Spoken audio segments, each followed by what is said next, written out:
Hello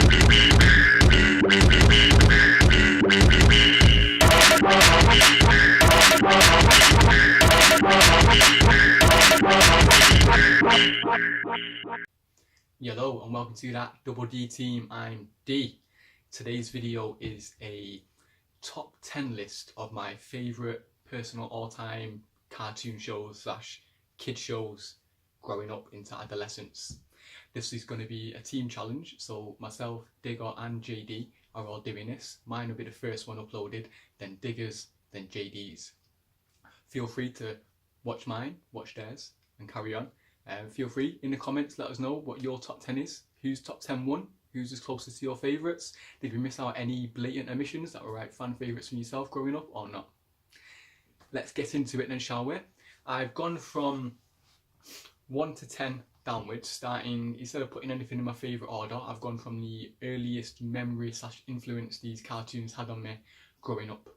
So, number 1, I've gone for Tom and Jerry. Classic kids show cartoon. As a child growing up, this was always available on TV for me. My cousin Kamal, shout out, had the double VHS box set, so I'd be borrowing them off him, or whenever I stayed over at the weekends I'd have a chunk of time put to the side to watch all them Tom and Jerry videos, and I absolutely loved it. Cat and mouse, chase, the comical elements, I loved it. Number 2, Animals of Farthing Wood. Not many people know about this show. Aisha, I know you do. Both one of our favourites. Although it was more of a serious, maybe adultish themed character arc based on animals in a wood rather than a child. Obviously the cartoon element got the children into it, but the storylines and the feelings I had when the fox, his wife was killed, and spoilers.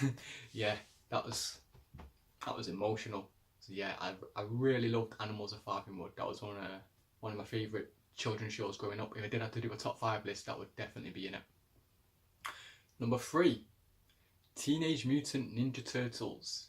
Turtles in a half shell, turtle power. Another classic TV element for me growing up. I'm a Donatello fan, so that's Team D all the way.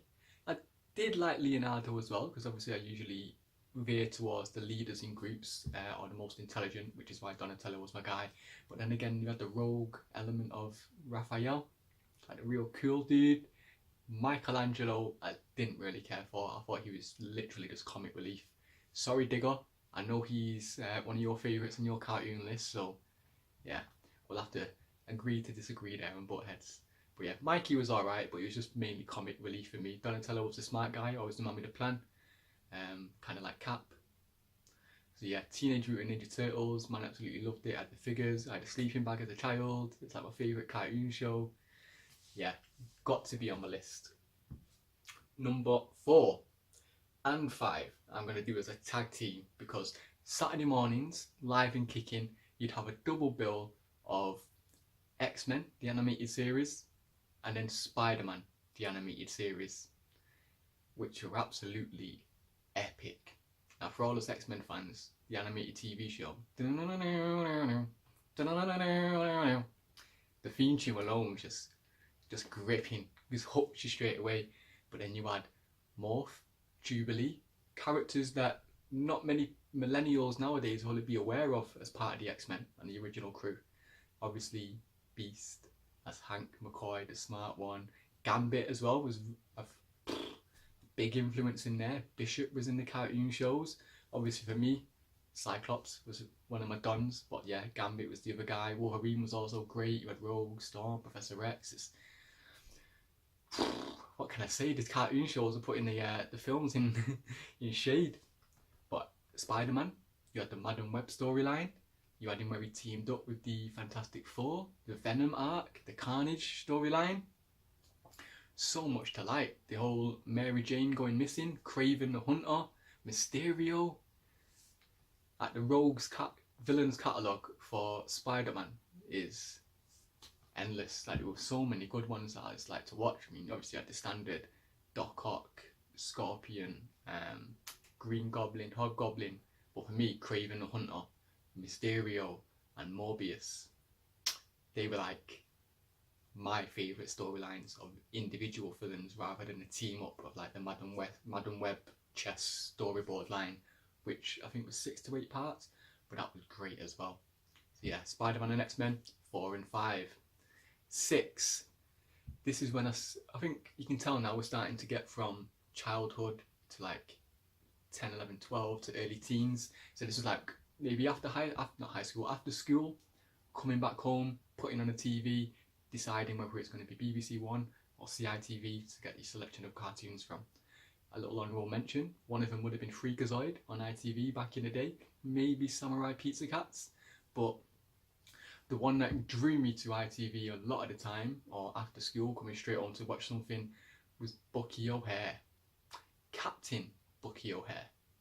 Now this is like some space fighting rabbit, well, hare as in the title, with his crew of misfits going up against some massive toad bad villain. Set in space, you had the leader as Bucky O'Hare. You had a few witty lines, a lot of action, a lot of shooting, a lot of comical elements. Absolutely loved the show.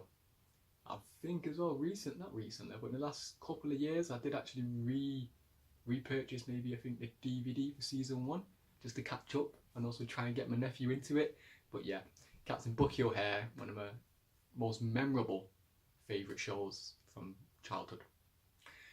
7, I've gone for, this was around the time then I started staying at my cousin's on the weekends, early high school times, and he got me onto, obviously I had my access to Sky at this time, Nickelodeon, all the others, like I know Digga's going to mention like Ed, Edd and Eddy, Ren and Stimpy, Rocko's Modern Life, and I think Joel's got a couple from there as 2, but for me it was all about Hey Sexy Mama, Jonny Bravo. Now this guy, I'll admit it's not the greatest cartoon, but it's so memorable for me because it was one of the first types of Nickelodeon cartoons that got me into their theme from when I first started viewing child's cartoon TV shows on Sky, because mum was never accessible to having Sky at home. It was just standard 1, 2, 3, 4 and 5. So yeah, I was thankful for Channel 4 when he got Simpsons in on early mornings, BBC 2 as well obviously, which will make I think Digga's and JD's list, but no, because I didn't really have Sky I couldn't put Simpsons on my list, which is why Jonny Bravo, Cartoon Network, you've made it. 8 is slightly left field. It's technically a manga. I don't ever remember it being on TV, but as a child, staying at my cousin's, once again shout out Kamal, big influence, he would let me watch Fist of the North Star. This is like an 18 rated manga. Adult themes, blood, murder, revenge. And I was 8, 9, 10, 11. Just forming my adolescence and everything. So when I first saw this, it was like, wow. I didn't know you could put this in cartoons or anime or manga. Man, I was just hooked straight away. Fist of the North Star. Classic for me, such influence, which also veered me towards Japanese manga and anime. And number 9 on my list, I've gone for Dragonball Z. Now I'm going to say Z because Dragon Ball original I think I just missed and I got into Z. GT, not really a fan. The films, I've watched the reanimated version, shortened down, Dragon Ball Kai. I've recently rewatched and downloaded, and I've just finished the Dragon Ball Super story arc Tournament of Power, so I'm still watching it to this day, and it's amazing. Obviously Goku is the main guy of the franchise, but for me, the Prince of Saiyans, Vegeta, is the Don. Now obviously Gohan had his little element as well in the Cell and Frieza storylines, and when Future Trunks came, it was like, oh, what is this? Then the fusion with Gotenks, Vegito, Gogeta, the tournaments, the fighting tournaments, martial art tournaments, the Majin Buu. I've obviously said Frieza, Cell Saga, the very first time like Raditz, Nappa and Vegeta turned up, killed Goku. He had to go on the dragon's path to come back, collecting the Dragon Balls. And you've also had the Piccolo element, like the Namek storyline, Piccolo being a villain, becoming a good guy, taking Gohan under his wing and training him up as a child and becoming his master. I love Dragon Ball, but Z, for me, makes my list. The 10th and final one, probably the last major influence of cartoons or animation in my adolescence, this was vividly 1999, 2000, and this was when it launched, and it was Family Guy. I could have maybe thrown in American Dad, possibly Futurama, because I was on Futurama before Family Guy and actually thought Futurama was better until I started watching a lot more of Family Guy, mainly season 2, and then I was hooked. One of my favourite episodes, I know Pro is definitely on this with me, and that's the Man in White season 1 or season 2, and I think Meg joins a cult, and Stewie thinks he's about to be stuffed back up in the birth canal, then he kills the guy. Brilliant episode. Obviously adding all the comical elements and one-liners that Seth MacFarlane's done, all the voices, the Star Wars parody, Blue Harvest. I actually seen the Star Wars trilogy in animation form, 1, 2 and 3, well 4, 5 and 6, before I seen the original 4, 5 and 6 from back in the 80s, and I prefer the Star Wars Family Guy ones. Blue Harvest, I definitely, yeah. So when I watched the original Star Wars films, I already knew what was going on based on my history and knowledge of watching Family Guy Star Wars specials. So thank you very much for that, Seth. Both Seths. So yeah, Family Guy was my final number 10 on my list. Couple of honourable mentions. I'm not going to go too many, but one would be Through the Dragon's Eye. Not necessarily a cartoon or a kid show. I believe it was shown on maybe BBC 2 back in the day, but we used to watch this in school, in primary school, like every Tuesday or Wednesday, and you roll out them big TVs on wheels. You'd all sit down and watch a TV show or cartoon, and you'd think, oh, it's free time, but then you'd have a bit of work after it. But yeah, Through the Dragon's Eye was what we were shown in primary school. I loved it. I'm not going to go too deep into the details, so it's slightly hard and difficult to explain, but if you are aware of it, you know what I'm on about. If not, it might just be worth a little search on YouTube to reminisce and recap what I'm talking about. My final mention is Dario. Now this, I'd watch and see, but maybe not fully take it in, because I wasn't like fully aware of like some of the lines and topics and issues they were talking about, because I've watched this very young, as on Channel 4.